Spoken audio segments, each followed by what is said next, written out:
Magandang araw sa inyo mga kapatid. Sa pagkatapos namin ihatid yung mga bata sa eskwela ay nag-iya si Mrs. na magkape muna kami. Habang nagkakape kami ay tinitignan namin yung pinopost ng aking nanay sa Facebook kasi nga nag-invest kami mga kapatid sa Pilipinas ng farming at syempre nagpapadala kami sa Pilipinas kada buwan para sa mga alaga naming hayop mga kapatid at pagpapalinis na aming farm. Alam niyo ba mga kapatid na si Mrs. ang lagi nagpapaalala sa akin kung nakapagpadala na ba ako sa Pilipinas? At buti na lang andyan si TransferGo na laging maasahan. Mataas na yung kanilang palitan at garantisadong maaabot pa yung pera natin pinaghirapan sa ating mga mahal sa buhay sa Pilipinas.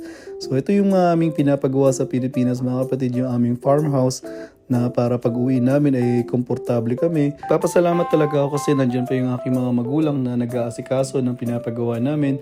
At syempre, alam niyo naman si Mrs. na gusto niya na sa Pilipinas mag-for good in the future. Kapag nasa university na yung mga bata, siguro uwi na kami ng Pangasinan para doon kami mag-retire or pabalik-balik kami sa UK. Pero syempre, lahat ng mga plano namin ay nilalapit namin sa Panginoong Diyos at para lagi niya kaming gabayan sa aming mga desisyon at sa mga plano sa buhay.